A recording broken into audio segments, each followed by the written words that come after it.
explore innovative climate resilient solution to internal displacement session. It's lovely to have you here today, and it's great to have this discussion during the Peace, Resilience and Transition Day. I think it's extremely important to have the linkage. I'm so happy that we have in this session ASG Robert Piper, and it's extremely important moment as well, having ASG Robert Piper here, since he's been leading on solution to internal displacement, moving beyond the end of his mandate of the UN and ensuring sustained commitment, highlighting the importance of engagement of the whole of society, whether government, whether communities, as well ensure financing strategies that is essential for effective outcomes. I would like to welcome our key panelists, starting, of course, by ASG Robert Piper, and also Ms. Stephanie Speck, Head of Special Initiative, the Green Climate Fund, as well as Mr. Abraham Nasak, Director General, Ministry of Climate Change, Government of Vatuna. Thank you so much for joining us today, and we're looking forward for an interactive discussion among all of us. I would like to start by giving the floor for ASG Piper to provide an overview of the achievement and lessons learned from the action agenda on internal displacement, but also emphasize the need for sustained commitment and action to address internal displacement in the context of climate change. It will be great to take us through the journey that he had and what are the key takeaways from the action agenda that can actually direct our discussion in COP29 and after. Please, ASG.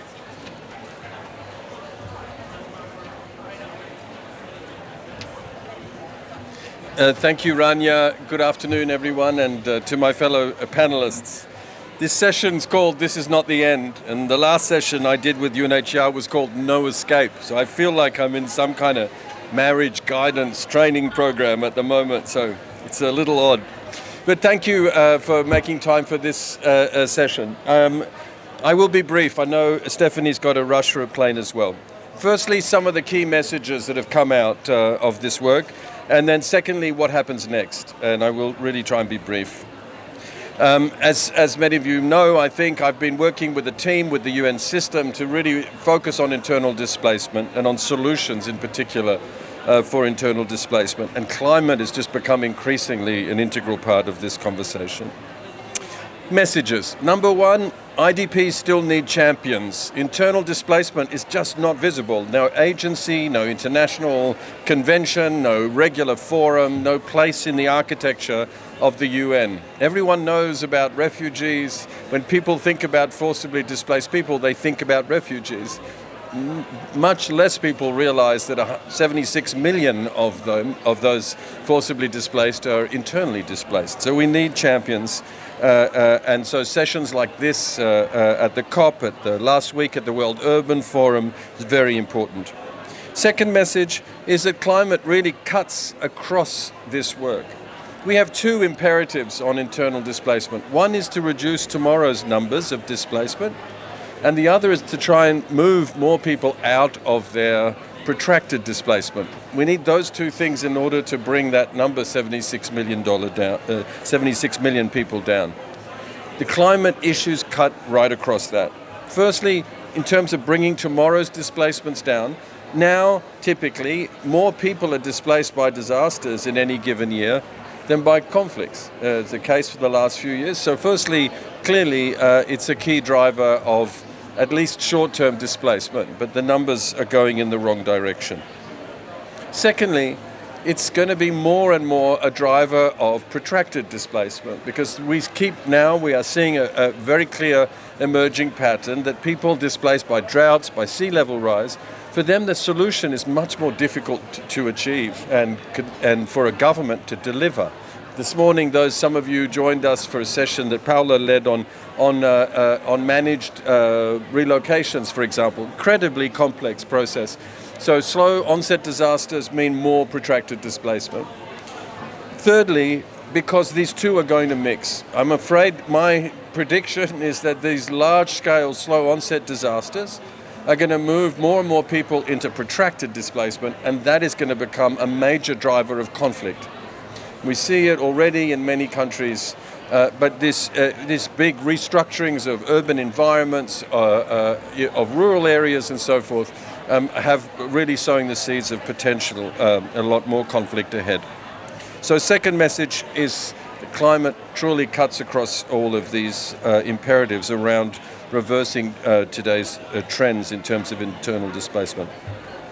Thirdly, message, governments need to lead on this, whether it's on preparedness, whether it's on climate adaptation, whether it's on bringing in the right kinds of development investments, whether it is coordinating the different parts of government and so forth, whether it's local government, which is crucial, whether it's national government, but there is no shortcut. Governments absolutely have to lead.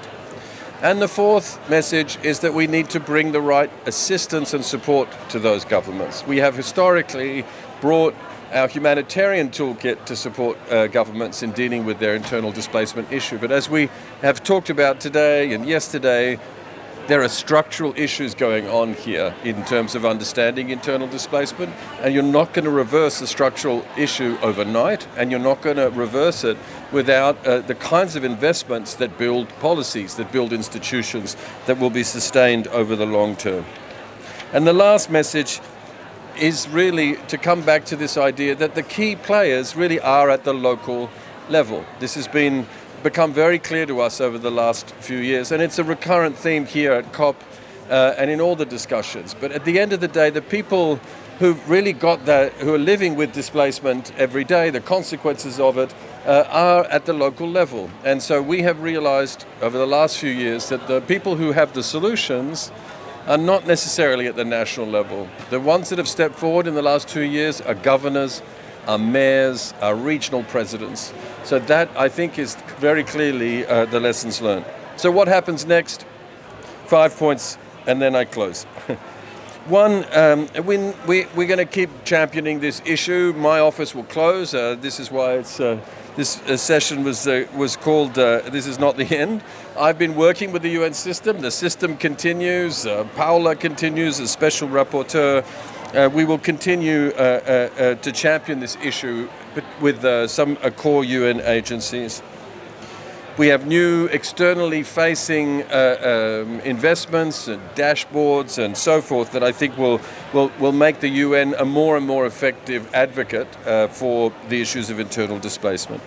Second, our focus will remain at the country level. Resident coordinators lead this work. We have a fund that allows country teams to support governments more effectively. We have been working in 15 pilot countries. This work now needs to expand to all those countries in need. Third, going forward, is that the international system needs to learn how to pivot. This is an issue that's become very clear to us over the last few years, is that we get stuck on a pathway with our humanitarian assistance and we struggle to keep up with a changing environment on the ground. There's a real time lag between the UN system and our partners shifting to solutions and a development posture. The time lag between how long it takes for us to shift to that and what is required on the ground. We need to be much more nimble about shifting gears, and so we have put in place a bunch of instruments to try and make that happen. Fourth, is the financing piece, whether it's climate financing, and I'm really delighted Stephanie's here, whether it's the work we're doing with the World Bank on creating some kind of concessional financing mechanism. The financing piece is going to be crucial. You can write as many plans as you like, but if there's no financing behind them, they just stay on paper. So that will remain a big priority, and IOM, UNDP, UNHCR will be kind of working with that. The future of the loss and damages fund is very important for this conversation as well. And then finally, I think going forward is this architecture question that we keep talking about. As I said at the beginning, really this issue of internal displacement, everyone agrees is multidimensional. Everyone agrees goes beyond the humanitarian everyone agrees requires governments in the driving seat, needs peace-building actors, development actors, needs the multilateral development banks. But we don't have a venue at the United Nations for that conversation to take place.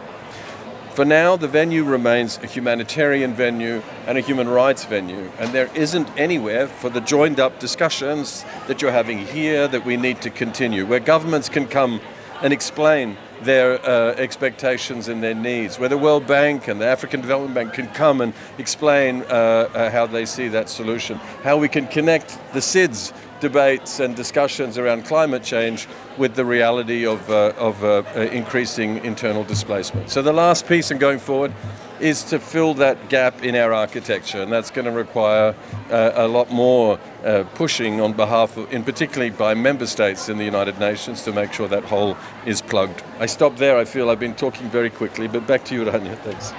Been amazing as always.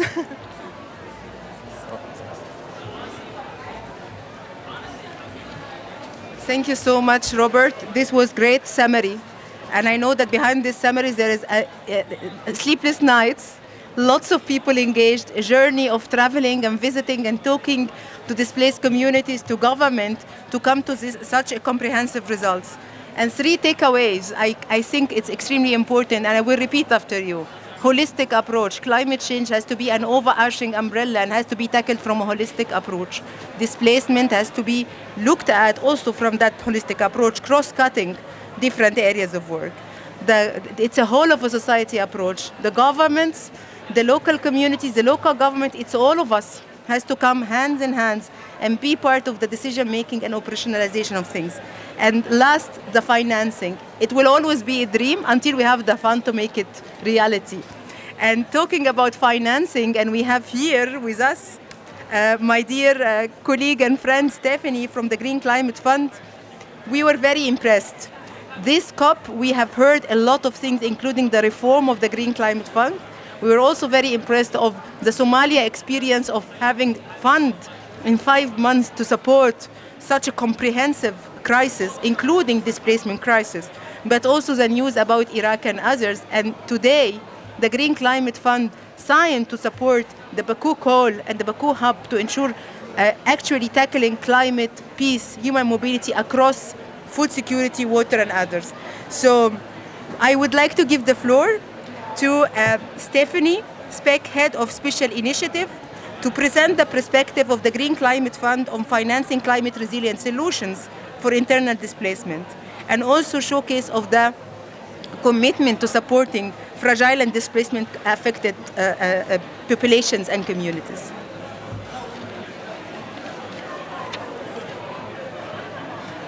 Is it working? I need a little more disco and a little more less silence. Fellow panelists, and thank you, dear Rania. I had the privilege and pleasure of living and working in Somalia from 2013 to 2016. Right when it was emerging from 25 years of conflict and really starting the process of building the state. I went back in March of this year. We took the Green Climate Fund to visit Somalia. And as we drove through the streets of Mogadishu, I was so happy and so pleased to see such extraordinary progress that has been made in the city, at least over the last 6 years. High-rise buildings, cafes, restaurants, parks. It was a different world to the one that I had lived in for 3 years. Incredibly impressive. And yet at the same time, I couldn't help but also notice the football field's worth of tents, temporary tents that have been placed not just around the city, which has always been the case in Mogadishu, but right in the heart of the city, housing displaced families, and mostly, of course, women and children, who'd either been kicked out of their lands and their livelihoods by Shabab, and when they tried to go back, were prevented from doing so by floods or droughts, or the other way around, kicked out with flood and drought, and when they tried to go back, not possible because of Al-Shabaab. The linkages between climate and peace, and particularly on the Baku Peace Day, climate security, climate and displacement are irrefutable. It's not just researched, it's lived experience, and it's the lived experience, I'm sure, of people with us today and many people here in COP. We can't deal with climate if we don't deal with peace, and we can't deal with peace if we don't deal with climate. They are interconnected global goods, and GCF takes its responsibility in this area very, very seriously. You've heard the example of Somalia, where we were able to bring more than $100 million of financing, climate investment financing, to Somalia within 5 months. This year we've also announced almost 40 million for Iraq, 40 million for Burundi, 40 million for Mozambique. We are really putting our foot to the acceleration pedal when it comes to dealing with the most vulnerable of the vulnerable. And of course we know that displacement is both a function of and an output of vulnerability. I just wanted to quickly outline some other things that we're taking seriously in this space. It's not just quantity of financing. You know, we pat ourselves on our back and say we have $2 billion already deployed in fragile and conflict-affected states. But I'm embarrassed to say that whenever I prepare for speeches in displacement and the issue also of refugees, I don't have access to data that tells me how much of that $2 billion is actually making a difference. So the world's largest climate fund is unable to disaggregate data around displacement. I think that's shocking. And I want to be very frank about that and say that we're also committed to doing something about that. And part of that is due to the work of Robert and his team and the continued interaction that we've had with them over this year. It's not just quantity, but it's also quality. It is what can we do to make sure that finance reaches the last mile. We must put much more into locally led action and adaptation. And most of that adaptation money, we know it's not enough, but most of it is targeted at the private sector. It receives public sector. It receives 92% of adaptation funding. In my experience, in many places, Afghanistan, Iraq, Somalia, Palestine, the private sector is a vehicle actually that keeps on keeping on when the state has failed. So we must be able to get adaptation finance into the private sector to deal with the communities, both permanent communities and displaced communities.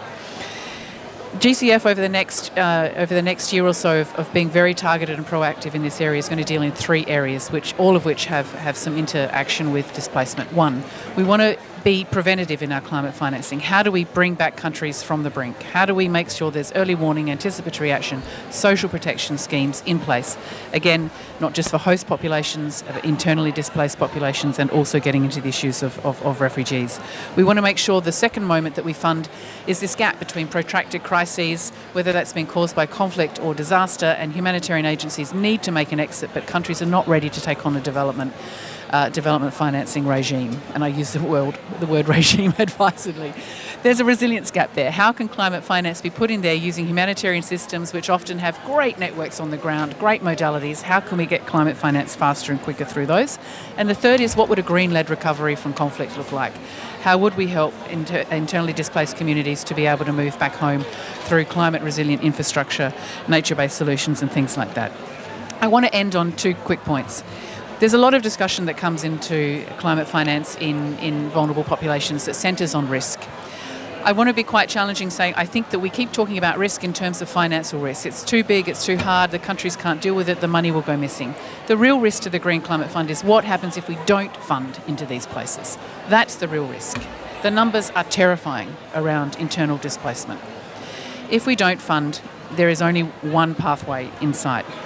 Let me finish by saying, as the slide says and as Robert has alluded to, this is not the end. The Green Climate Fund will be far more proactive and has indeed already committed to making sure that the issue of internal displacement becomes a lens that we apply not just to when we're looking at which projects we fund, but how we measure the data about the impact we're having on the ground. So I hope you trust the Green Climate Fund to take on this journey with you and to continue doing more, better, faster, simpler work in this space. Thank you. Thank you so much, Stephanie. This was amazing and, as always, very inspiring. And thank you. We know that you had a lot behind the shift into the Green Climate Fund and the transformation on how they can access most vulnerable countries. Data, of course, it goes without saying. And I know that under the ESG agenda, there was a lot of data discussion, but also as IOM, we're happy to support through the displacement tracking metrics.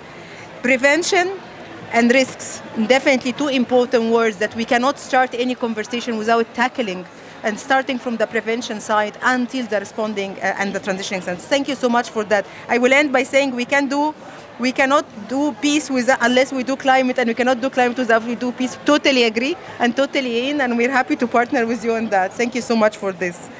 But I also would like to come now for for the government. We talked about the government, and we talked about the experiences of different government and the role of different government. I think that Stephanie mentioned Somalia, but now we want to talk about the seeds. And I'm so happy that we have with us today Mr. Abraham Nasek, Director General, Ministry of Climate Change, Government of Vanuatu. And I hope I said it right.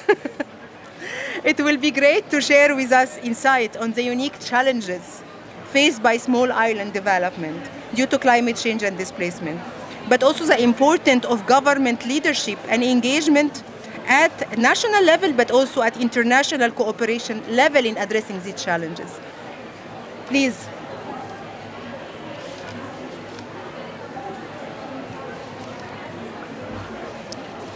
Thank you, and good afternoon to all of you. I'm a bit tired, so if my volume starts to go down, It's do okay. let me know to have to speak up. We're all tired, don't worry.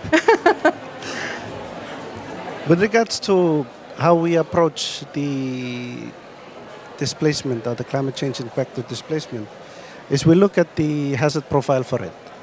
So with regards to the hazard profile for it, our approach, Vanuatu government's approach, is to encourage that it is a multi-hazard. Is considered in all of our risk assessments, because our population is not exposed to just one hazard or one risk, but it's multiple. So that's our approach to looking at displacement. We also take into consideration too the climate change that is impacting the sudden as well as the slow onset hazards that we are exposed to.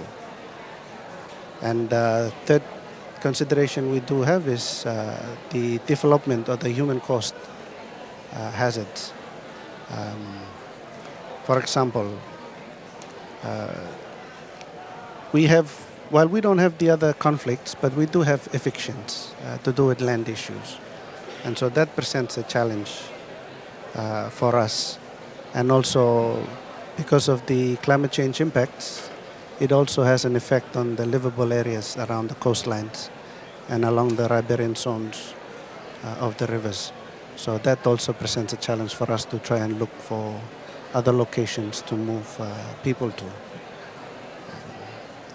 So when we're looking at the climate change increasing stress on the domestic governance and finance system, we look at the sustainability of the sustainability risks. So it's back to emergency response that's draining the resources we have, whether it's human resource, time. It's quite draining for us, because for us, over a course of 1 year, 6 months is non-cyclone season, and 6 months is cyclone season from 1st of November right through to 30th of April the next year. So yes, any improvements we would like to do has to be done within the 6 months. So we can plan big, but we have to implement it in modules. So we can, because that's the amount of time we have. I mean, take for example last year. Last year we had 3 category 4 cyclones, 2 in March and 1 in October. So we were pretty much in response for the entire year. So it's quite disturbing for improvements when you're trying to do improvements and dealing with displacement issues.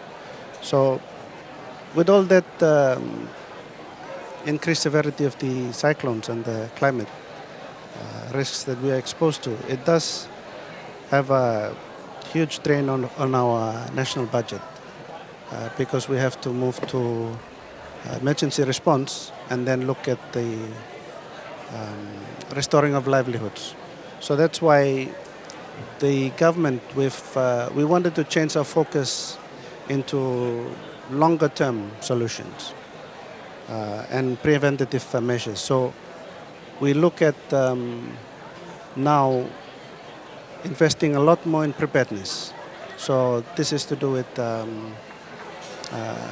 multi-risk informed infrastructure, look at more resilient crops to flooding, drought weather, and also look at how to retain water on the land. Because one of the things where we come across is while the strategies now is to make sure water is accessible, good quality water is accessible to everybody, but when you don't look at making sure that there's water on the land to support livestock and crops and everything, then that creates another issue for food security. And that's also one of the things that also induces displacement and movement of people. So it's a whole of sector approach that we're looking at. So yes, I've got like a 5-page speech here, but I'm not going to read the entire thing because I'm also tired. So I'm going to jump straight into what kind of assistance that the international community can assist with. So this is to do with financial assistance, and it's access to climate funds. So it's streamlined, it's easily accessed to support adaptation and resilience building projects. One of the things that I've come across is that when we plan for projects, multi-year projects, it's over a number of years.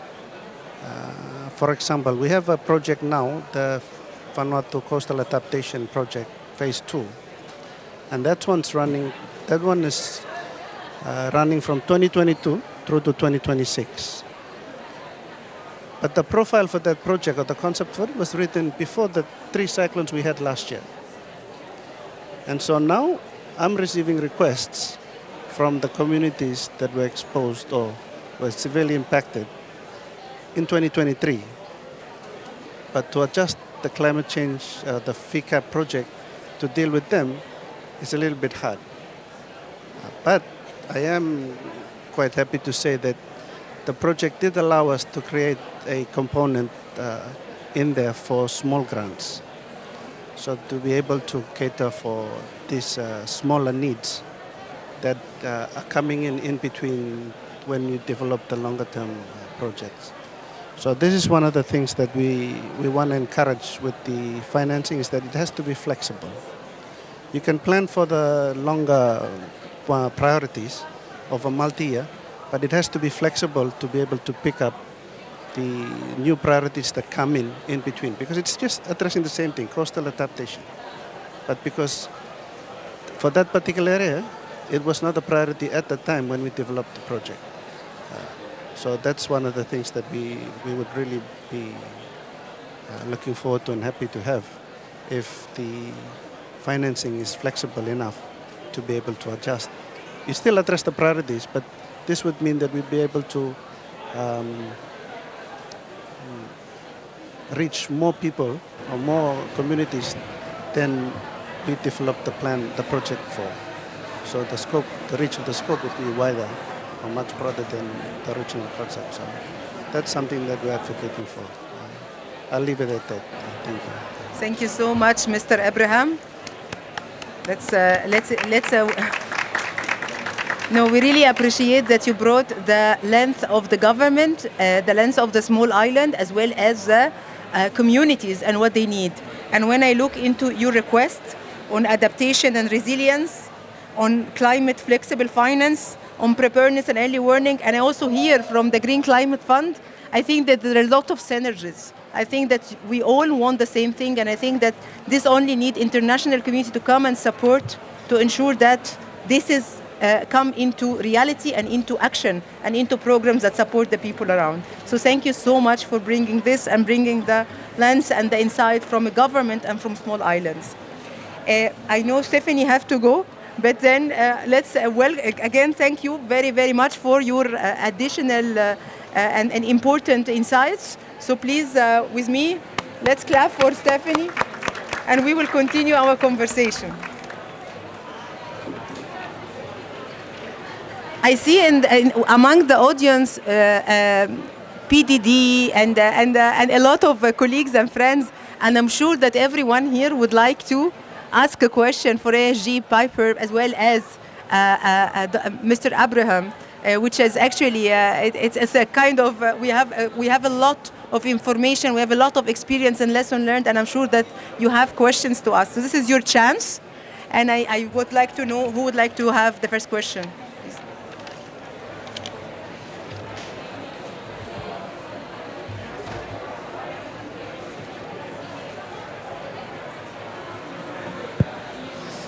Thank you so much. Thank you so much for your responses so far. Just building on the fact that I'm aware that Vanuatu has a standing request for technical assistance, and Robert, I believe you've recently had a meeting with the Santiago Network. I'm just wondering, on a more meta level, from both of you gentlemen, how you would see things moving in partnership from the Santiago Network into the Fund for Responding to Loss and Damage, into the Green Climate Fund and other vertical funds, in terms of providing the type of technical assistance and longer-term structural investments that are required in a country like Vanuatu, where we heard from DG Nasak that the country deals with cyclonic storms for at least half of the year with a lot of unpredictability, and therefore it's very difficult to do development while you're also doing emergency responses. Clearly, the mandate of OSA was taking place in 15 countries that are heavily affected by a range of related issues which detract from the ultimate goal of ending protracted displacement. I wonder from your perspective how you would see things moving forward now that we have all these additional resources, building on some of the points that Stephanie had made as well, but just kind of reflecting on that pending request for technical assistance from Vanuatu and where things can move after the end of this year and into the future. Thank you. Thank you so much, Nick. Robert, would you like to answer the question or take more questions? Should we take another? Okay, can we take another question, please? Hi, Steve from the Refugee Law Initiative. Two questions. One is actually quite simple. Are we going to be able to see those roadmaps? Will they be made available? I sure hope so. And the second is, so your work has cut across both conflict displacement and displacement in the context of climate change, quite often with countries experiencing both, but in the case of Vanuatu, it's primarily displacement in the context of climate change.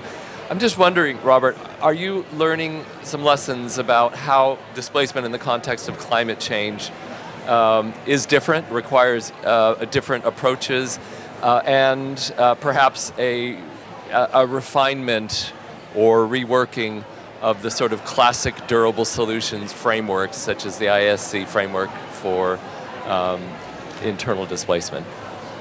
Thank you so much for the question. Do we have another question before we give the floor again to ASG Piper and Mr. Abraham? Okay, Lorenzo. Thank you very much. And perhaps thinking about advocacy at this point and thinking about the work that is going to be put into the definition of how the fund works, what is that governments need in order to support that type of approaches to make sure that something like the Fund for Responding to Loss and Damage or other relevant funding arrangements can support work on durable solution. Thank you so much, Lorenzo. Shall we start by ASG Piper, please?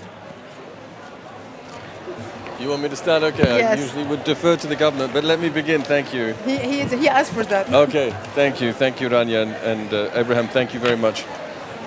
I'll let Abraham speak to Vanuatu's specific technical assistance requirements, but yes, I think it's still early days, but the Santiago network has to become a kind of repository of expertise, both for governments to share with each other and both for governments to be able to access expertise from around the world. And as we heard yesterday, Nick, there is a vision amongst the Santiago network that part of their role is to enable access to financing, so helping on project design, data, methodologies for making the case. When we first engaged the Green Climate Fund on countries like Somalia and Mozambique, when I started this job, and I went to Seoul for various reasons, including to see the GCF, I have to say they were very rigorous on methodology. And that was a huge issue because in many of these countries, the data's not there. And so, there was sort of this vicious circle of being fragile, not having the data, not be able to make the case convincingly, and then not getting the financing, and so it goes in this kind of perpetual lose-lose kind of circuit. So I think there is both a requirement to have a much more methodical technical assistance work, and I'm really hoping that this Santiago network will do that. And secondly, a little bit more flexibility in terms of methodology on the side of the financing. Even though I have to say, what I respected about the GCF in their explanation to us was that they really needed to isolate the climate dimension of the problem, and that we weren't, the moment they loosened on that, their kind of funding base would evaporate, because that's what people want to pay for. Now, it's going to get very difficult to distinguish more and more between climate and conflict, in my opinion, but we are going to have to keep up with that trend. So I think firstly then, yes, the network is going to key to build the capacity of these governments to try and close this gap that we've all been talking about in terms of access to climate financing. And alongside that, we've been very much involved with the World Bank, the African Development Bank, the European Investment Bank, even to some extent the Inter-American Development Bank, to try and move these financial institutions into this solution space as well. And we've made a lot of really, I think, great progress. Both the African Development Bank and the World Bank have now introduced internal displacement in their corporate scorecards. So they're really kind of signaling to their shareholders that this is now something that they will report on. And it was nice of Stephanie to kind of recognize they can't disaggregate, for example, on this issue. But now the World Bank is committed to do that. The African Development Bank is committed to do that. The World Bank has just launched an internal community of practice on internal displacement that I was kind of privy to seeing the launch of. The African Development Bank is doing a corporate strategy on internal displacement approaches and opening up this fragility envelope that they have for IDPs. There's a lot happening at the banks, I think, and that is going to be the big breakthrough that we need to have. But also a recognition that we are going to need new funding to take things to scale. And so the conversation with the banks is really about how to create some kind of concessional financing mechanism. We do have these roadmaps, and we will, Steve, put them online. There's now 8 of them or something like that. They're not just national, by the way. They're really regional ones. So now we have, I think, 6 or 7 for Ethiopia that have just come together in the last few days. Nigeria has 3. There'll be a 4th coming from Benue. So it's actually, you've got to look below the national level, and I think that's where we get the really good materials. But now that we have a sense of these roadmaps, and I talked in the last session, or one of them, we have a sense of how expensive this is. And we're spending $6 billion a year in humanitarian assistance for internal displacement. What is a reasonable amount of money to put on the development side of the equation to try and bring those numbers down? Because we argue that you can double the amount of humanitarian spending on internal displacement, you still won't bring that $76 million people, that number down, because you need a different kind of investment to provide solutions. So the key now, and this goes beyond climate financing, is whether we can convince enough humanitarian donors to convince their development branches in their organizations to set aside a percentage equivalent of what they spend on the humanitarian side, let's say 10%. So if we spend $5 to $6 billion a year on humanitarian spending, we are willing to set aside $400-500 million collectively to inject into the IFIs to generate a kind of substantial investment program on solutions for internal displacement. Now, going beyond climate, we need obviously the GCF and the Loss and Damages Fund to be part of this picture as well. But we're really, and we'll be presenting to donors in December this sort of concept of a new concessional financing mechanism. It may take years to achieve. It's something that needs a lot of nurturing, but I think it's the only way forward. In terms of Lorenzo's question was really to Abraham on what is required. Steve also asked about what is different on the climate side of things. I think there's a lot of similarities, of course, and I think we underestimate that.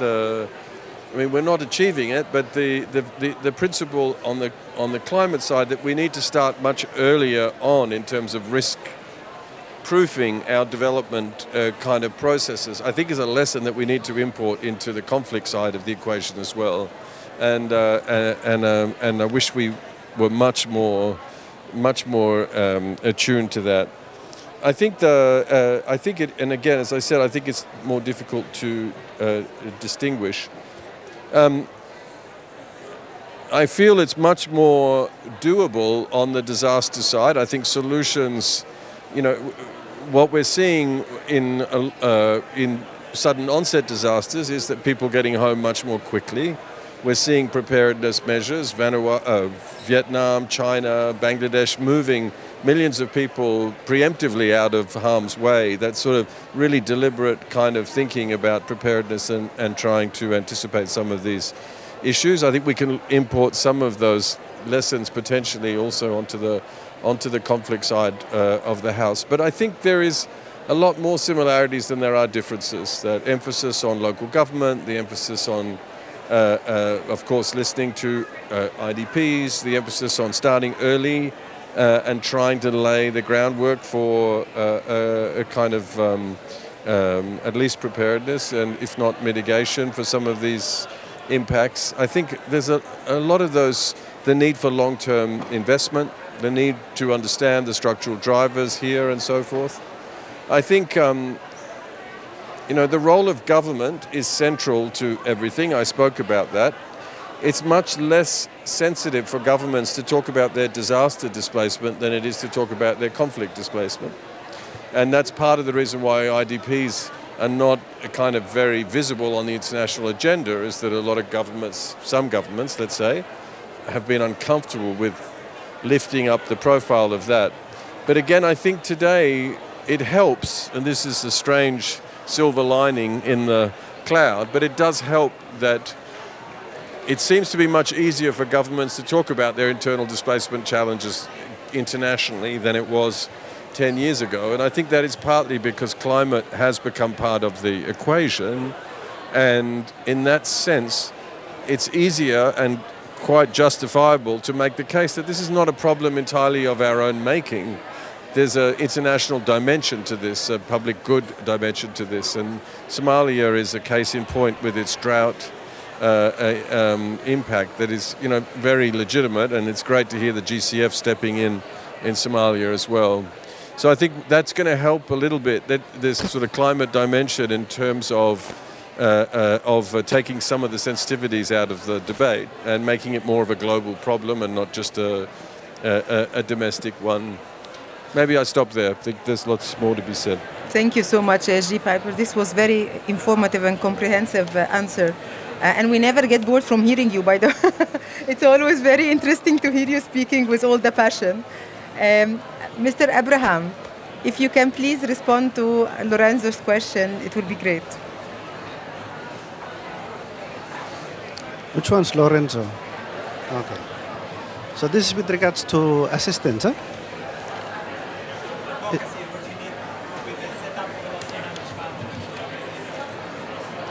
Okay,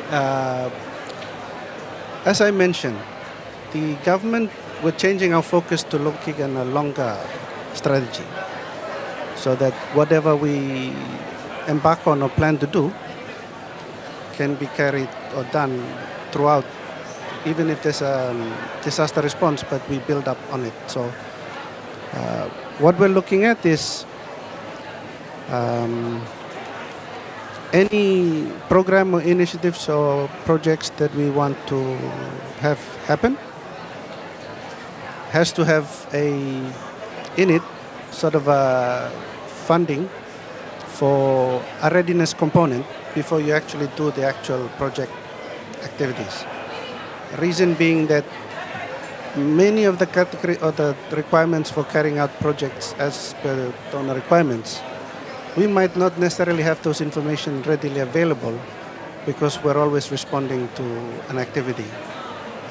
So the data is there, but it's just not collected and presented in a format that would be acceptable. So the first part of doing any of this is to make the data available and then have that presented. And it also helps with the reporting. And it also helps with how we report when the government nationally reports back to Parliament with regards to mainstreaming funding into the government sectors. This one also helps with what we are trying to do as part of looking at the longer term strategy is to facilitate funding right down to the community associations, right down. So you set up the national mechanism for receiving funds, whether it's finance, improving finance, so that the finance ministry or department becomes the accredited entity. But then you have to facilitate that so that it's recorded and then it's given right down, implemented, report back. And the report back is not just done to the international community or the funding partner, but also to the parliament, our parliament, because you have to report back on any funds.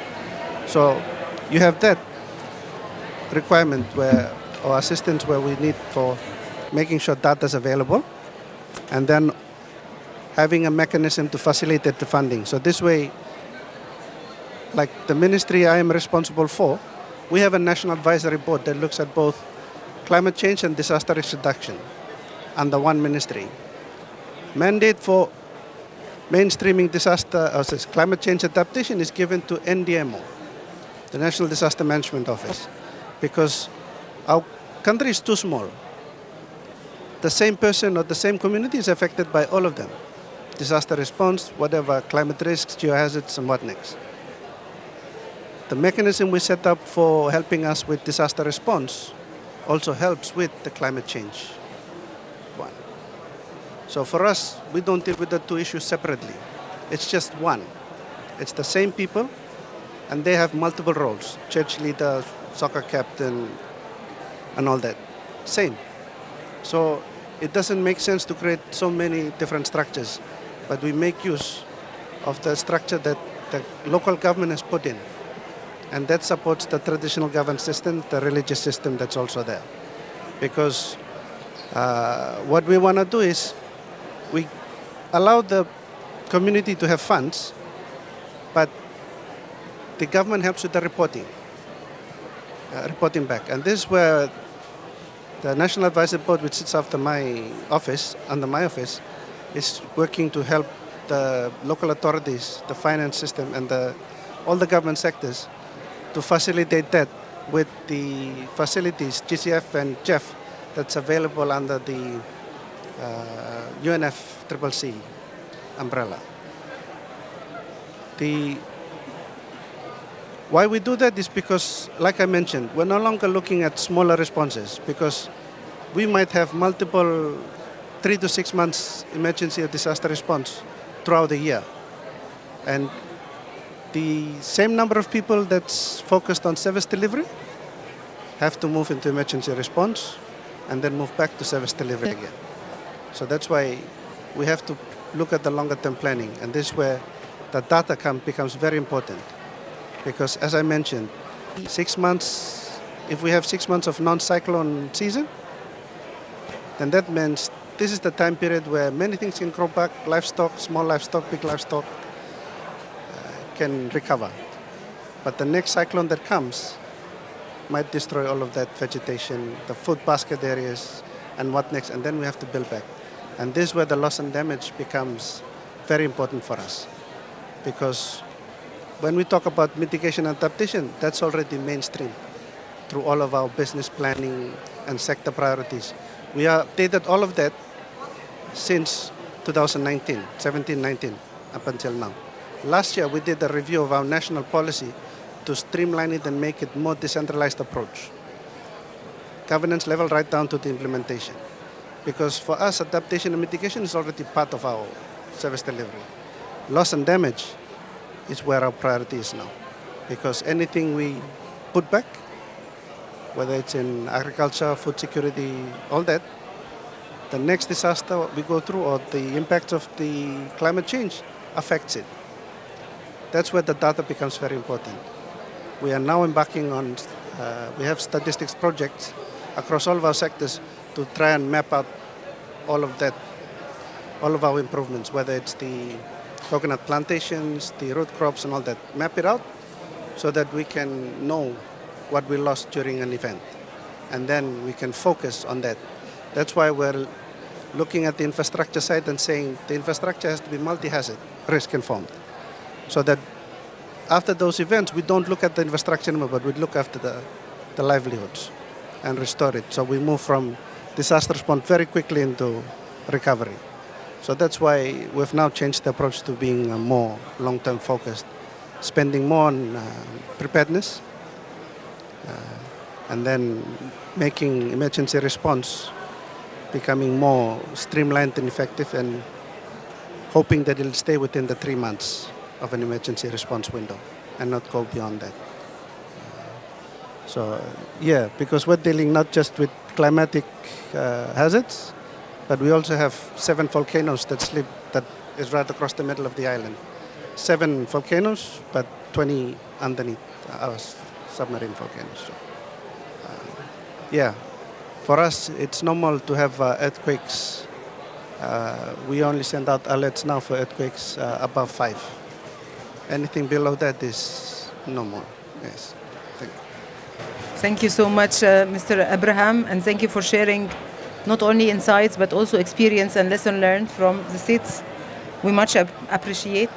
I think that we came to the end of this discussion and conversation. Time flies, and definitely it's not the end. It's just the beginning. We have now the tools, we have the awareness, we have the whole of society behind the displacement agenda, whether in humanitarian on climate or in humanitarian and climate. And I think that what we need now, and we also have the financing coming, and this COP was great news about facilitating financing to fragile countries and to affected countries by multiple crises.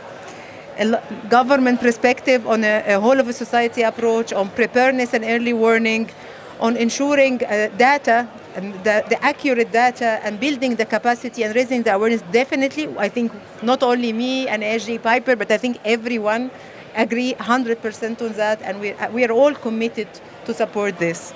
So it's not the end, it's just the beginning.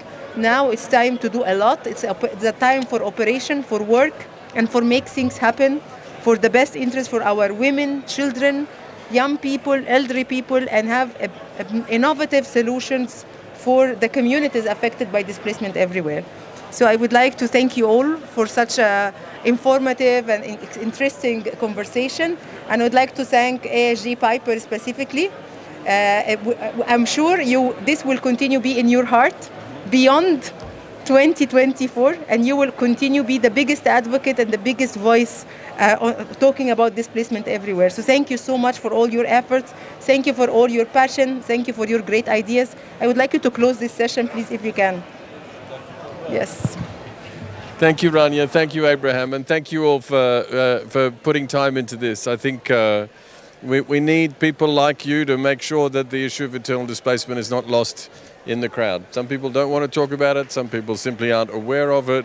And so we need champions. We need champions like people in this room, and we need to take this conversation into climate discussions, into risk reduction discussions, of course into conflict discussions, into development discussions. We need to take it to the banks. We need to take it in civil society and so forth. So just on my part, Rania, to you and to the IOM team, thank you for organizing this.